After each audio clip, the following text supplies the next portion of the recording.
मित्रों, आज के इस वीडियो में हम जानेंगे कि एक कुत्ते ने यमराज को सुनाई मनुष्य जीवन की कड़वी सच्चाई सुनकर आप सभी चौंक जाएंगे। मित्रों, मैं आपको एक प्राचीन कथा के माध्यम से बताऊंगा कि एक कुत्ता कैसे यमलोक पहुंच जाता है और यमलोक पहुंचकर यमराज से शर्त लगाता है और यमराज उस शर्त में उस कुत्ते से हार जाते हैं और फिर यमराज को यमलोक के सारे नियम बदलने पड़ते हैं। वह कुत्ता कैसे यमराज जी को मनुष्य का कड़वा सच बताता है, इस बात की जानकारी हम आपको एक प्राचीन कथा के माध्यम से आपको देंगे कि कैसे भगवान विष्णु ने यमराज जी को मनुष्यों के जीवन के संबंध में कौन सा महत्वपूर्ण ज्ञान दिया है। मित्रों, चलिए हम उस कथा का शीर्षक आपके सामने रखते हैं। मित्रों, एक बार की बात है जब भगवान विष्णु के प्रिय भक्त देवर्षि नारद जी स्वर्ग लोक में विचरण कर रहे थे, तब उन्होंने देखा कि प्राचीन काल के मध्य देश में एक अत्यंत शोभायमान नगरी है जो देवर्षि नारद जी के मन को मोहित कर रही थी। अब देवर्षि नारद जी ने देखा कि उस नगरी में एक धनवान सेठ रह रहा है। अब उस सेठ के पूरे जीवन की बागडोर देवर्षि नारद जी स्वर्गलोक में खड़े खड़े देखते हैं, क्योंकि देवर्षि नारद जी एक त्रिकालदर्शी थे। उन्हें समस्त वेदों पुराणों का ज्ञान था। वह किसी भी मनुष्य का भविष्य देख सकते थे। वह स्वर्गलोक में खड़े खड़े देखते हैं कि उस सेठ के पास एक लाल रंग का कुत्ता भी है। साथ ही वह जो सेठ है वह बहुत लालची और कपटी स्वभाव का है। उसने कई मनुष्यों के साथ छल कपट किया हुआ है और ना जाने कितने मनुष्य उसी की वजह से गरीबी का जीवन जी रहे हैं। किंतु वह सेठ भगवान विष्णु का परम भक्त था। वह हमेशा अपने इष्ट देव भगवान विष्णु की पूजा आराधना करता रहता था, जिससे उस सेठ के द्वारा किए गए छल कपट से भी उसे कोई हानि नहीं पहुंच पा रही थी। स्वयं यमराज भी ऐसे मनुष्य के पास नहीं जाते जो स्वयं नारायण के भक्त होते हैं। फिर एक दिन उस सेठ की भक्ति से प्रसन्न होकर भगवान विष्णु उससे मिलने के लिए पधारते हैं और उसे दर्शन देते हैं। भगवान विष्णु उस सेठ से कहते हैं, हे वत्स, मैं तुम्हारी भक्ति से अत्यधिक प्रसन्न हूं।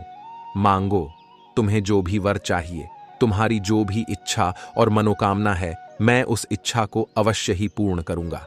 अब वह सेठ साक्षात भगवान विष्णु जी को अपने सामने देख वह सेठ भगवान विष्णु से कहता है, हे प्रभु, मैं आपके दर्शन करके धन्य हो गया हूं। हे भगवान, हे प्रभु, मुझे आपसे कुछ नहीं चाहिए। मेरे पास आपका दिया हुआ सब कुछ है। इतना कहने के बाद वह सेठ एक सादा कागज निकालता है और भगवान विष्णु से कहता है, हे प्रभु, आप इस कागज पर अपने दस्तखत कर दीजिए ताकि मैं दुनिया के लोगों को भगवान के होने का सबूत दिखा सकूं, क्योंकि आजकल की दुनिया में कोई यह मानना ही नहीं चाहता है कि इस सृष्टि को बनाने वाला भगवान है। उस सेठ की बात को सुनकर भगवान विष्णु ने कहा, ठीक है वत्स, लाओ, मैं तुम्हारे इस कागज पर दस्तखत कर देता हूं। इतना कहकर भगवान विष्णु उस सेठ के कागज पर दस्तखत कर देते हैं और कागज पर दस्तखत करते ही भगवान विष्णु वहां से अंतर्ध्यान हो जाते हैं। अब भगवान विष्णु के साक्षात दर्शन करने के बाद वह सेठ उस कागज को हमेशा अपनी जेब में ही डालकर रखता था ताकि वह दूसरों को भगवान के होने का सबूत दिखा सके। उस सेठ के दिन अब और भी अच्छे हो गए थे, मानो उसके घर पर खुशियां लौट आई हों। उसके परिवार के सभी सदस्य बहुत खुश थे। परंतु कुछ दिनों के बाद उस सेठ का वह लाल रंग का कुत्ता मर जाता है, जिससे वह सेठ बहुत ही दुखी हो जाता है। जब सेठ का कुत्ता मर जाता है तो उस सेठ के कुत्ते की आत्मा को ले जाने के लिए यमराज के 2 यमदूत उस सेठ के कुत्ते के पास आ जाते हैं। सेठ के कुत्ते की मृत्यु के बाद वह उसे यमलोक में ले जाने लगते हैं। यमलोक पहुंचने के बाद उस कुत्ते को यमराज के सामने लाकर दोनों यमदूत खड़ा कर देते हैं। यमराज उस कुत्ते का लेखा जोखा निकालने के लिए चित्रगुप्त से कहते हैं। जब चित्रगुप्त भविष्यवाणी में देखते हैं तो उस कुत्ते ने कोई पाप नहीं किए होते और यही बात वह यमराज जी से कह देते हैं। चित्रगुप्त की बात सुनकर यमराज जी कहते हैं, हे श्वान, तुमने तो पशु का जन्म पाकर भी कोई पाप नहीं किया है। तुमने हमेशा अपने मालिक के साथ वफादारी की है, कभी किसी पशु पक्षी आदि प्राणियों को कष्ट नहीं दिया है। तुमने अपने सभी काम बड़े ईमानदारी के साथ किए हैं। हे श्वान, एक कुत्ते का जन्म पाकर भी तुमने कोई भी घृणित कार्य नहीं किए हैं, इसीलिए तुम्हारे सभी जन्मों के पाप अब नष्ट हो चुके हैं। हे श्वान, अब तुम बताओ, तुम किस लोक में जाना चाहते हो? तुम जहां चाहोगे वहां तुम्हें भेजा जाएगा। तुम जिस प्राणी का जन्म चाहते हो वह जन्म भी तुम्हें दिया जाएगा। हम तुम पर बड़े ही प्रसन्न हैं। शीघ्र बताओ तुम्हारी क्या मनोकामना है। जब उस कुत्ते ने महाराज यमराज को अपने विषय में ऐसा कहते सुना तो वह कुत्ता मन ही मन बहुत प्रसन्न हुआ। वह सोचने लगा कि अब मैं जो चाहूं, जैसा चाहूं वैसा जन्म मिल सकता है। यमराज जी स्वयं कह रहे हैं तो अवश्य ही यह मुझे वैसा जन्म प्रदान करेंगे। अब वह कुत्ता यमराज जी से कहने लगता है, हे धर्मराज, आप चाहे मुझे नरक में भेजो या स्वर्ग में, मैं कहीं पर भी जाने के लिए तैयार हूं। लेकिन मेरी आपसे विनती है कि मैं जिस भी स्थान पर रहूं, मैं किसी मनुष्य के बंधन में ना रहूं, मुझे किसी मनुष्य की गुलामी ना करनी पड़े और ना ही मुझे मनुष्य का जीवन चाहिए। आप मुझ अभागे पर कृपा करके कोई उचित स्थान प्रदान करें। उस कुत्ते की बात को सुनकर स्वयं यमराज जी आश्चर्यचकित हो जाते हैं। अब यमराज जी सोचने लगते हैं कि कुत्ता क्या कह रहा है। मनुष्य का जीवन पाने के लिए तो देवता भी तरसते हैं, फिर यह कुत्ता मनुष्य का जीवन ना देने की कामना क्यों कर रहा है। अपने इसी प्रश्न की मंशा को लेकर यमराज जी उस कुत्ते से कहते हैं, हे श्वान, तुम मनुष्यों से इतना द्वेष क्यों करते हो। मनुष्य का जन्म पाने के लिए बड़े बड़े देवता भी तरसते हैं।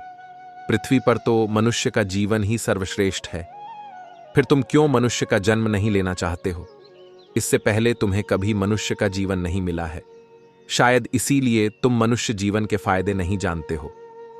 तुम एक बार मनुष्य का जीवन प्राप्त करके देखो, तुम्हें पता चलेगा कि मनुष्य के जीवन के कितने फायदे हैं। अब यमराज की बात सुनकर वह कुत्ता कहता है, हे धर्मराज, मैं जानता हूं कि मनुष्य का जन्म कितना अनमोल है, लेकिन मनुष्य बड़ा ही स्वार्थी, धूर्त, कपटी और चालाक होता है। जब वह अपना मतलब देखने लगता है तो सही गलत सब कुछ भूल जाता है। मनुष्य धन का लोभी होता है, वह धन से कभी भी संतृप्त नहीं होता है। उसकी तृप्ति किसी चीज से नहीं होती। सारे संसार का धन भी उसे मिल जाए तो भी वह संतुष्ट नहीं रहता। उसकी भूख कभी नहीं मिटती है। मनुष्य बड़ा ही असंतोष होता है। वह अकारण ही दुखी रहने लगता है और दूसरों को भी दुख देने लगता है। मनुष्य मुझ जैसे बेजुबान जानवरों को अपना गुलाम बनाकर रखता है और अपना काम निकलवाता रहता है। इतना ही नहीं, मनुष्य तो भगवान को भी धोखा देता है। कभी ना मांस खाने का वादा करके वह फिर भी जीवों को मारता है और उनका मांस खाता है।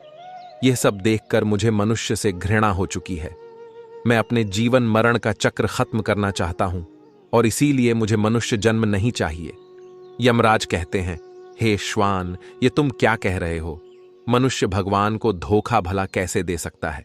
तुम जरा बताओ, मैं भी तो जानूं कि कैसे एक मनुष्य भगवान को धोखा दे सकता है।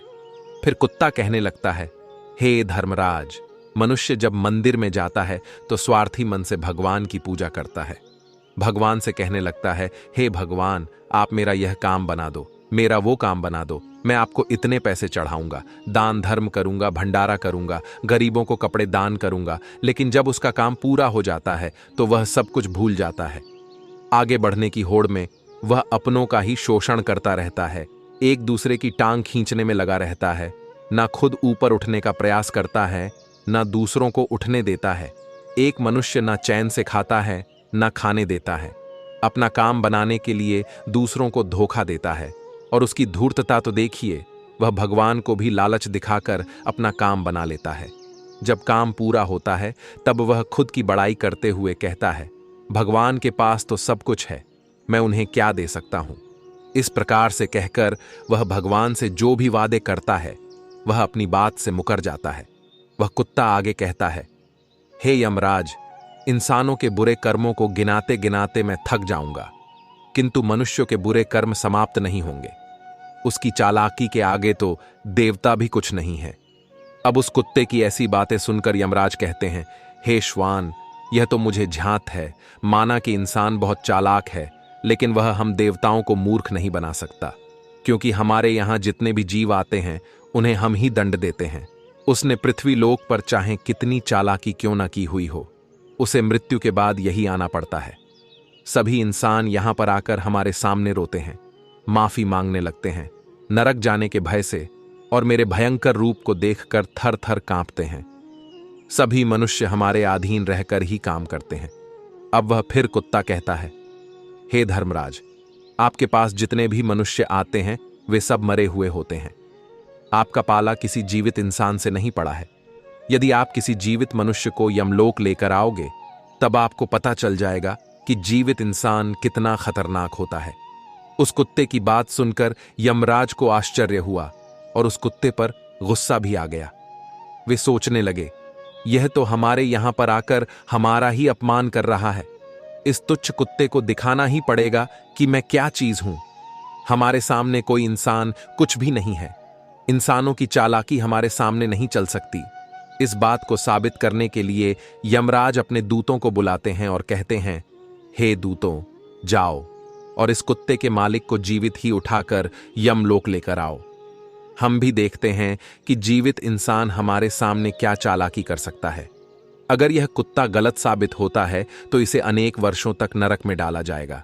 अब देवर्षि नारद जी यह सब कुछ स्वर्गलोक में खड़े खड़े देख रहे थे।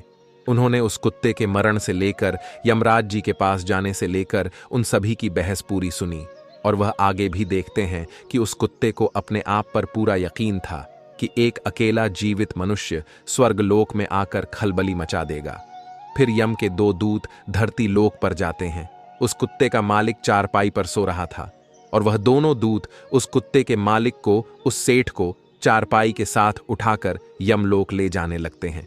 तभी बीच रास्ते में उस सेठ की नींद खुल जाती है और वह देखता है कि 2 अत्यंत हष्टपुष्ट शींगों वाले यमदूत उसे चारपाई के साथ उठाकर यमलोक ले जा रहे हैं। अब जब उस सेठ ने देखा कि 2 यमदूत उसे लेकर जा रहे हैं तो वह सेठ उन यमदूतों से पूछने लगता है, हे यमदूतों, क्या मेरी मृत्यु नींद में हो चुकी है जो तुम मुझे लेने आए हो? तब यमदूत कहने लगते हैं, नहीं मनुष्य, तुम अभी जीवित ही हो। अब उस सेठ ने कहा, अरे फिर आप दोनों मुझे कहां ले जा रहे? मैंने कौन सा पाप किया है? अब यमदूतों ने उस सेठ को सारी कहानी बता दी कि तुम्हारे कुत्ते ने यमराज से कहा है कि जीवित मनुष्य बहुत चालाक होता है, इसीलिए इस बात का परीक्षण करने के लिए यमराज ने आपको जीवित ही यमलोक लाने के लिए हमको आदेश दिया है। अब उस सेठ को पूरी बात समझ में आती है।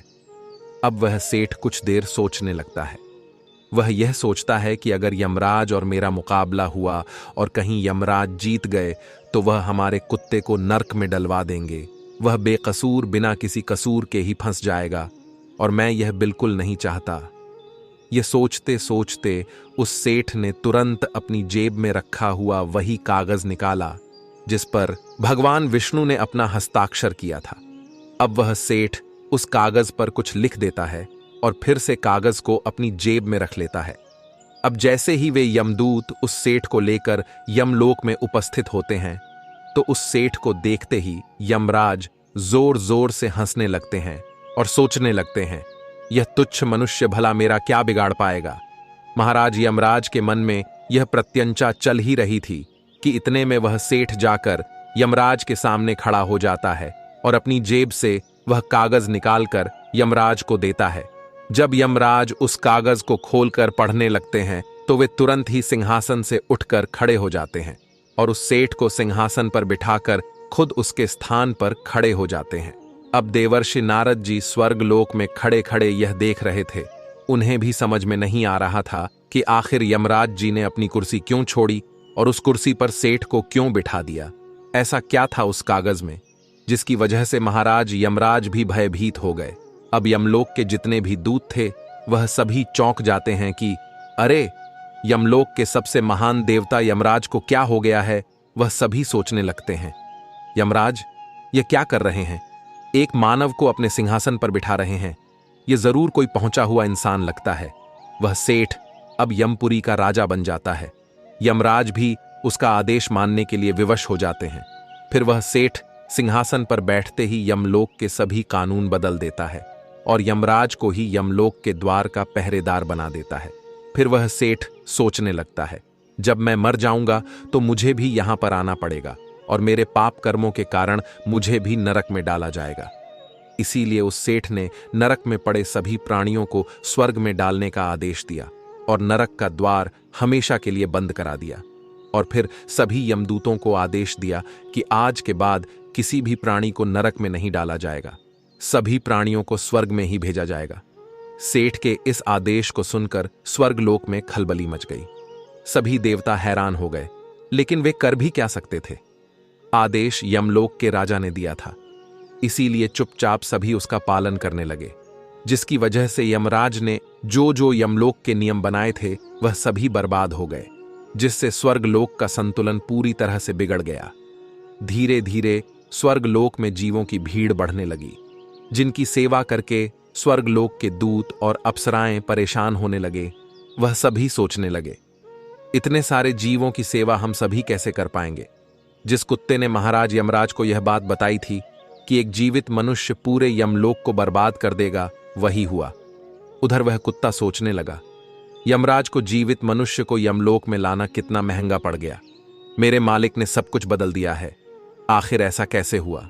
जिस वजह से यमराज भी कितने चिंतित हुए और मेरे सेठ जी को खुद के सिंहासन पर बिठा दिया। इतना सोचते ही वह कुत्ता अपने सेठ जी के पास गया और अपने सेठ जी से पूछने लगा, सेठ जी, आपने यह सब कैसे किया?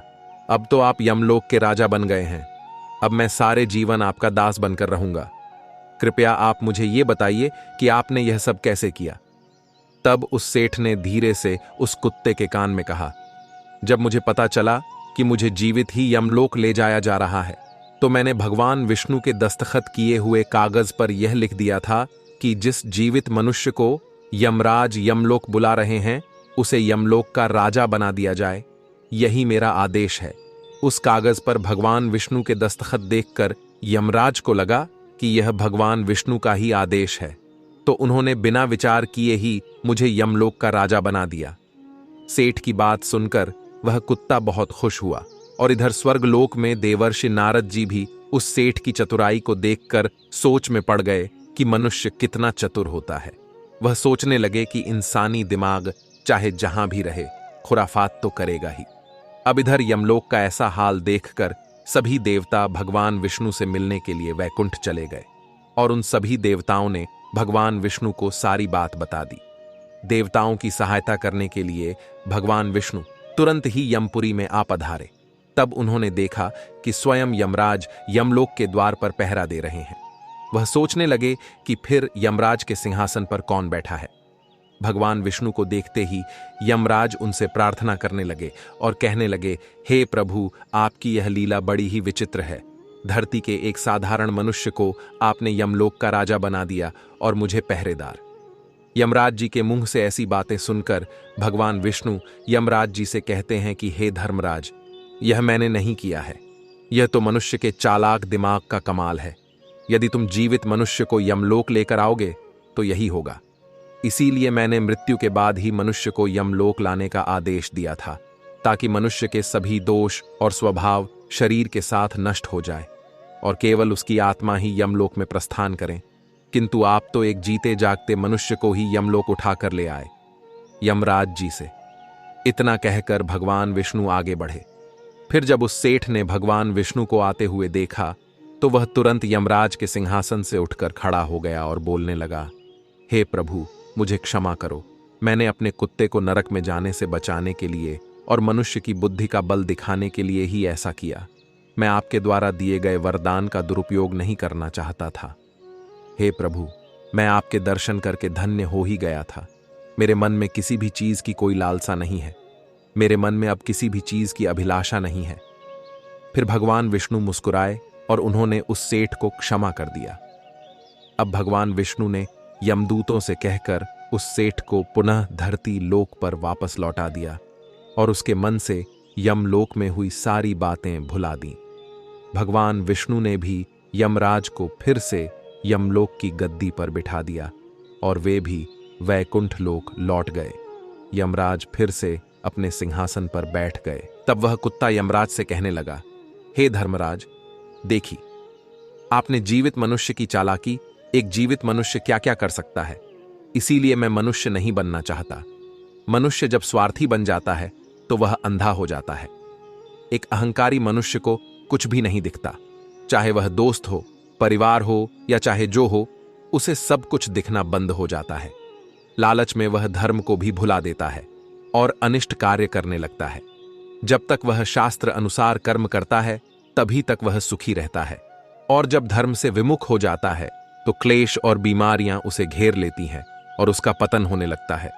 फिर यमराज उस कुत्ते को क्षमा कर देते हैं और उसे स्वर्ग में भेज देते हैं और यमलोक के बदले हुए कानूनों को फिर से सही कर देते हैं। अब देवर्षि नारद जी के मन में सारी बातें समझ में आ जाती है कि मनुष्य किसी भी आचरण तक गिर सकता है। किसी भी जीवित मनुष्य को यदि यमलोक ले जाया जाए तो वह धरती लोक की तरह ही यमलोक में भी कार्य करेगा, जिससे यमलोक में सारी की सारी व्यवस्थाएं ही बदल जाएंगी। इसलिए धरती लोक का मनुष्य कुटिल बुद्धि का होता है। वह अपने स्वार्थ के लिए किसी भी हद तक जा सकता है। देवर्षि नारद जी यह सब देखकर उस सेठ को स्वर्ग लोक से ही हाथ जोड़कर नमस्कार करते हैं और पुनः अपने कार्य में व्यस्त हो जाते हैं। मित्रों, आपको हमारे द्वारा सुनाई गई यह कथा कैसी लगी, हमें कमेंट करके अवश्य बताना। और आपने इस वीडियो में देखा कि कैसे एक जीवित मनुष्य यमराज तक को उनकी गद्दी से हटा सकता है। तो एक जीवित मनुष्य कुछ भी कर सकता है। आशा करता हूं कि आप सभी को हमारा यह वीडियो पसंद आया होगा। अगर वीडियो पसंद आया हो तो वीडियो को लाइक कर दीजिएगा और इस वीडियो में जय श्री हरि विष्णु का कमेंट अवश्य कर देना।